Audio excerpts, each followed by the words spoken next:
Il fallait s'y attendre, Éric Orsena. Alors vous, l'amoureux de Vivaldi, l'amoureux de Beethoven, et d'ailleurs vous êtes vous-même un fou de musique parce qu'il n'y a pas que l'Académie française dans la vie, on peut le dire. Mais là, il fallait s'y attendre, voici Bach. Ouais. Comme une évidence, comme quelque chose qu'on attendait. Bach, forcément Bach. Parce que ça commence à l'enfance, parce que je m'ennuyais beaucoup à l'église, et qu'un jour résonne une musique et qui me transporte. J'avais 7 ans, c'était à Quimper, l'église Saint-Corentin, et brutalement, la joie demeure. Ouais. Et là, je me suis dit, qu'est-ce qui se passe? Et j'étais tellement saisi, tellement bouleversé, que j'ai pas osé. Je savais dans ma tête que quelque chose m'attendait. Et puis, j'entendais bien sûr un peu de Bach de temps en temps. Et puis, il y a 12 ans, j'ai décidé de me mettre au piano. Ouais. Et au même moment, j'ai commencé à faire beaucoup de concerts en tant que récitant, racontant des histoires de musiciens. Et c'est là où j'ai rencontré cette merveilleuse pianiste, Claire-Marie Leguet. Et on a extraordinaire. Merveilleux. Et vous écrivez avec elle ce livre, mais regardez-la jouer. Elle est incroyable. Regardez Claire-Marie Leguet qui joue Bach.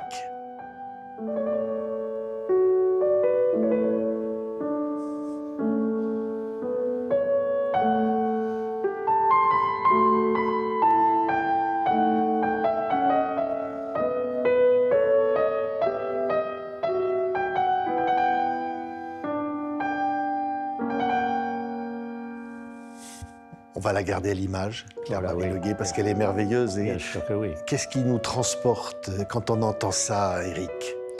C'est une sorte de secret, une sorte de source en nous, que de temps en temps on entend, et puis il faut un peu la retrouver. Il y a quelque chose qui est au cœur de la vie, qui est arrivé comme ça au début du XVIIIe siècle, et qui continue à couler, à sourdre, comme on dit. Et puis, il faut s'abreuver à elle. Et comme ça, la paix vous vient. Et puis, quelque chose qui n'est pas le plaisir, qui n'est pas le bonheur, qui est juste de la joie. Quelque chose qui vous étend, vous apaise et vous répare. Oui, et là, on la voit, là, qui joue, Claire-Marie Leguet. Elle coécrit avec vous, Éric, ce livre. Chacun sa part des chapitres. Vous vous renvoyez la balle et on suit Bach. Et elle a des mots très forts. Elle parle de l'amour, elle parle de ce que Bach lui apporte. Il y a relevé à un moment un carnet de concert. Elle raconte les émotions intérieures qu'elle ressent en jouant, comme on vient de le voir. Et puis elle raconte son enfance, puisque évidemment, comme tous les grands pianistes, elle a commencé très très tôt. Elle raconte aussi ses émotions de maman, parce qu'elle a des enfants, et donc et on voit que Bach, c'est pas l'inverse de la Tour d'Ivoire. C'est-à-dire, il crée, avec son génie, il crée dans la vie quotidienne. Ils vivent tous à un moment donné dans ce qu'ils appellent le pigeonnier, c'est un grand moment avec sa première femme, et ils vivent dans à peu près 70 mètres carrés. Et alors, oui, avec le bruit des enfants, ils composent quand même. Il y a des enfants, il y a des étudiants, il y a des amis qui viennent, elle est à la cuisine, elle est aidée, tout ça, et lui, il continue. Et ça, c'est complètement bouleversant qu'à la source de ce génie, il y a la vie quotidienne. Oui. Et c'est pas du tout, on attend l'inspiration, romantique, comme ça. Surtout, ne dérange pas papa, il travaille, il est en train de créer. Pas du tout. C'est la vie qui passe. Et donc, comme s'il était branché sur la vie qui passait. Oui, concerto pour clavecin, on va l'entendre par Claire-Marie Leguet. Elle l'écrit dans ce livre avec vous, Éric. Elle dit « Bach a choisi l'amour, le travail par amour, la foi pour l'amour, la famille pour l'amour pour l'amour. » Et il a donc choisi la vie. Alors, c'est quelque chose d'extrêmement religieux, au sens religieux, étymologique de religieux. Religieux, c'est religarer, reléguer, c'est recueillir et relier. Donc, il est relié évidemment au Christ, parce que c'est un croyant. C'est un croyant dans la ligne de Luther. Et donc, la musique est, avec la poésie, le chemin pour atteindre Dieu et s'unir à Dieu. Parce qu'il faut savoir que Bach est aussi un poète, parce qu'il fait extraordinairement attention aux paroles. Oui. Il a écrit pendant des années une cantate par semaine. Et dans la cantate, il prenait les écrits de Luther, mais aussi des poètes du moment, et aussi lui-même. Et c'est ça qui est bouleversant, c'est paroles et musique, c'est une chanson. Et quand on écoute les Passions, c'est de Jean et de Matthieu, c'est 2 opéras.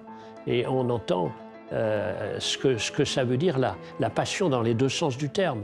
C'est la passion voilà, qui nous emporte, et la passion qui nous fait tellement souffrir. Et il marche. Et ça, c'est vrai, c'est pas seulement une image. Il marche littéralement, Bach. Et à un moment, vous dites, avec Claire-Marie Leguet, il s'élève. Alors, il marche depuis toujours parce qu'il y avait le seul moyen de transport. Et quand il entendait un musicien dont on lui parlait, il allait le voir, même à l'autre bout de l'Allemagne. Il était très jeune, il marche. Et il marche, il y a une façon de se promener sur la terre sans appuyer. Et la marche, c'est exactement la musique. La musique, comme ça, on avance et on n'appuie pas. On ne blesse pas. On laisse une trace qui va s'en aller comme ça et qui va vous rentrer juste dans le cœur. Oui, incroyable. Écoutez, le clavier bien tempéré. Le terme, clavier c'est bien extraordinaire. tempéré. Et c'est là aussi de dire le succès de Bach, mais qui n'est pas évident. Il a été longtemps relégué aux oubliettes. Et alors, il a été un peu perdu, on le prenait pour une sorte de sous-Vivaldi, etc. Puis il a fallu une femme, en fait, Schumann, qui soit là, qui lui dise « Qu'est-ce qu'on entend là ?» Et brutalement, et là, c'était parti, et là, ça ne s'est plus jamais arrêté, dans le monde entier, et d'abord sa musique à lui, et en plus toutes sortes de musiques. Puisque, comme Bach improvisait, les gens continuent à improviser sur la base. Quand vous prenez les variations Goldberg, il y a un aria, tout simple, etc. Et puis après, il y a toutes ces variations. Donc les variations, elles peuvent continuer. Une variation, le principe d'une variation, c'est que ça ne s'arrête pas. Donc c'est à nous de continuer Goldberg. Regardez, Claire-Marie Leguet, le clavier bien tempéré.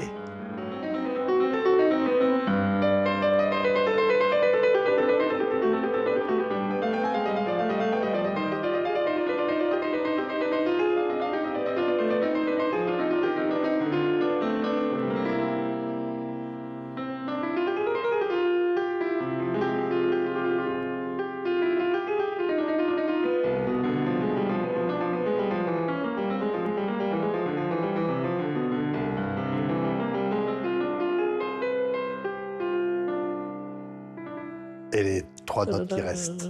C'est extraordinaire. Regardez, elle a une façon... Imaginez d'être avec elle et face à une audience, il peut être une foule, puisqu'on a raconté l'histoire de Bach, et elle a joué Bach à la Roque d'Enterron devant des milliers de gens. Et donc, elle est là comme ça, et dans son monde, et petit à petit, elle nous emporte, chacun et tous ensemble. Et ça, c'est un bonheur. Vous savez, j'ai eu beaucoup de vie. Mais cette vie maintenant, tard dans cette existence, d'entrer dans la musique grâce à elle, elle m'a ouvert la porte et puis elle m'a dit « Mais oui, c'est aussi pour ça, c'est aussi pour toi ». Vous savez, c'est ça la culture. Rien n'est plus terrible que « Non, la musique classique, c'est pas pour moi. La peinture, c'est pas pour moi. La poésie, si, c'est pour toi puisque tu es vivant. Pourquoi tu n'accroîtrais pas ta vie? Pourquoi tu agrandirais pas ça? Eh bien, c'est un royaume. Pourquoi ne pas entrer dans ce royaume? » Oui. Et Bach. Alors c'est vrai, Éric, vous racontez cet homme. Oui, il marche, oui, il va avoir 20 enfants. 2 femmes, c'est Maria Barbara et Anna Magdalena. Imaginez qu'à un moment donné, il est allé faire son travail, regarder, vérifier des grandes œuvres quelque part, etc. Et puis, il revient, toujours en marchant, et il dit « Où est Maria Barbara ?» Il dit « Allez au cimetière, elle venait de mourir. » Et là, immédiatement après, il écrit, il compose. Et il compose quelque chose qui est absolument déchirant. Et après cette déchirure terrible, au bout du chemin, il y a une paix. C'est ça qui est absolument bouleversant. Et on a beaucoup prêté attention à ces 2 femmes. Maria Barbara, qui était une cousine et qui meurt très très tôt. Et puis, à un moment donné, alors qu'il est veuf, il rencontre une chanteuse, star, à 19 ans. Star, elle a le 2e salaire de l'orchestre. Et elle décide de s'unir à lui, parce qu'elle l'admire, et puis c'est comme ça. Ils vont vivre ensemble tout le temps. Et elle, qui est déjà une immense musicienne, elle va copier. Oui. Elle va copier, parce qu'il faut alimenter les orchestres, il faut alimenter l'orchestre. Donc, elle copie. Mais aussi, elle note ce qu'elle entend. Parce que comme il improvise, c'est pas écrit. Et s'il n'y avait pas eu Anna Magdalena, il y aurait des tas de choses qu'on aurait perdues à jamais. Et évidemment, elle compose. Alors, qu'est-ce qui est de lui? Qu'est-ce qui est d'elle? Donc, nous rendons un hommage très bouleversé. et plein de gratitude à cette Anna Magdalena. Vous voyez, c'est entrer dans cette famille, encore une fois, dans ce quotidien dans la famille, et pas dans la mythologie du génie. C'est eux, ils sont comme nous, juste avec un petit arrière-jardin qui est absolument inouï. Ce qui est incroyable, écoutez Claire-Marie Leguet, concerto italien de Bach, elle va écouter ce piano magnifique. Et effectivement, Bach, il se nourrit aussi de ceux qui l'ont précédé. Il va les rencontrer, il a des maîtres, il a, c'est Buxtehude. Alors c'est là, il va le voir, il fait 400 km aller, 400 km retour à la marche pour aller le voir. Imaginez ce que c'est une sorte de pèlerinage, comme on va à Compostelle. Il va le voir, il est en avance sur des tas de choses, etc., et il le voit. Vous savez, c'est le maître, c'est comme Beethoven qui disait « Papa Haydn ». Donc il y a ces sortes de familles comme ça à travers tout ce XVIIIe siècle qui moi, me bouleverse parce que on sait qu'on est dans la même famille. Qu'est-ce qu'il va me donner? Il dit, vas-y, va plus loin, quelque chose comme ça. Et donc, c'est parenté. Parenté, ça veut dire quoi? C'est pas seulement engendré, c'est les échos, c'est ce qu'on appelle les correspondances. Et ça, moi, ça me bouleverse. Oui, écoutez ça, c'est cette musique.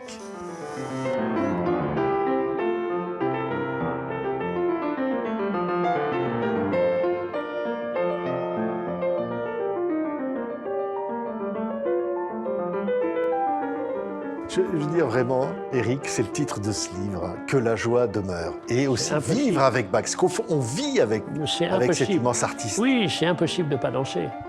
Oui. Puis on reprend comme ça et on repart, et puis ça reprend comme ça, et puis hop, on repart. Et donc c'est merveilleux, c'est pour ça que ce livre aussi, c'est au fond se dire, mais écoutez, bien sûr, ça va vous nourrir, vous émerveiller, mais pourquoi ne pas pratiquer? Oui.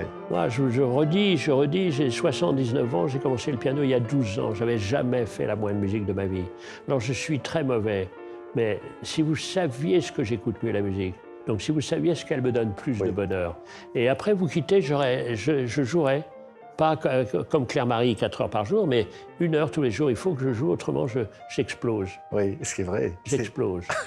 J'ai ce rendez-vous qui est voilà, un rendez-vous quotidien maintenant. Oui, la musique nourrit. Alors c'est vrai que Bach a nourri la musique contemporaine, même la musique pop, la musique rock. Vous citez aussi le jazz, Jacques Loussier, l'immense Loussier, qui va extraordinaire, alors qui va faire scandale, parce qu'il met du jazz dans Bach. Bien sûr, mais comme nous, de temps en temps, on nous dit « mais pourquoi vous racontez des mots comme ça, etc. » Bach se suffit à lui-même, mais raconter sa vie ne retire rien, au contraire, on voit comment ça s'est passé. Et Loussier, tous les descendants de Loussier qui continuent comme ça. Pourquoi? Parce que Bach est une sorte de point de départ, de matrice, d'énormes sources. Et puis chacun, après, vogue sur un des ruisseaux qui est venu de cette source-là. Oui. Bach, en allemand, c'est rivière. Hein. C'est ça. C'est aussi Bach populaire. Il était heureux de faire une musique qui pouvait être une musique populaire.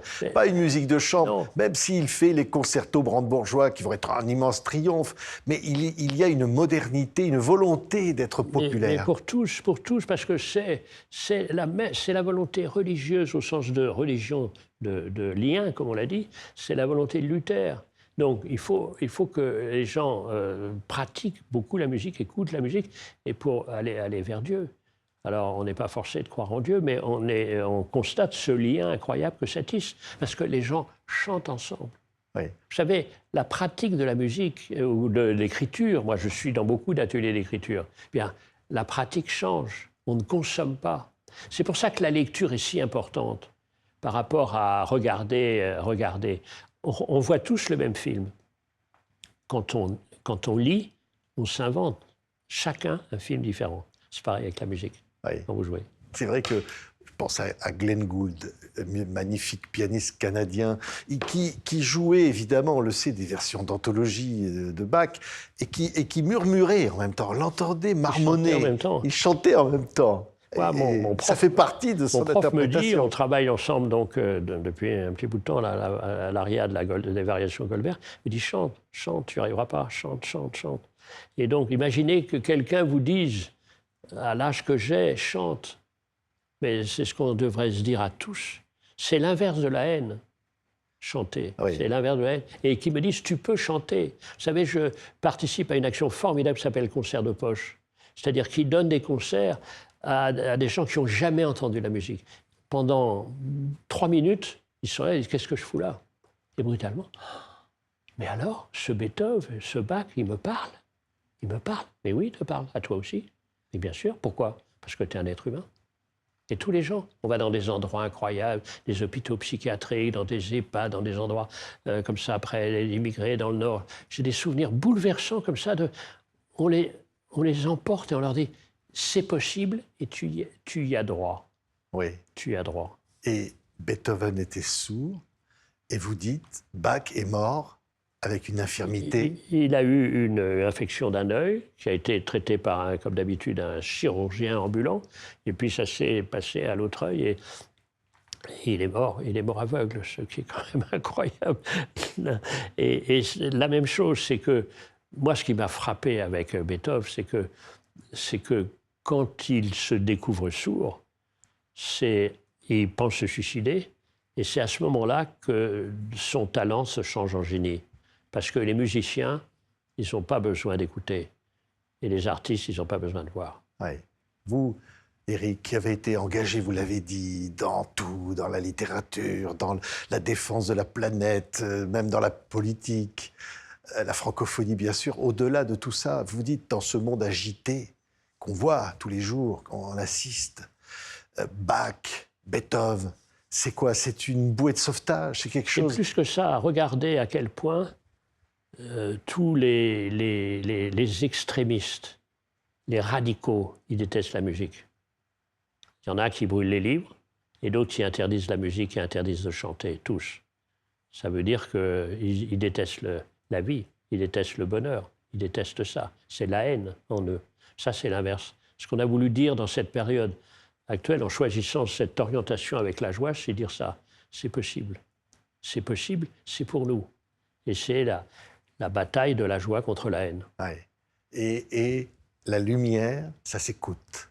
La lumière. Moi, c'est le titre que Claire-Marie a choisi pour son disque merveilleux, qui est d'ailleurs, le disque, c'est ça qui est intéressant avec la modernité, c'est qu'on continue à dialoguer, et à la fin, moi, je dis 3 mots, et puis on voit un petit QR code comme ça, on peut voilà, y aller, et on entend le disque merveilleux de Claire-Marie sur, justement, Écouter la lumière. Ouais. On va se quitter avec ça, bien sûr, Claire-Marie Leguet. Écoutez la lumière. Éric Orsena de l'Académie française, que la joie demeure.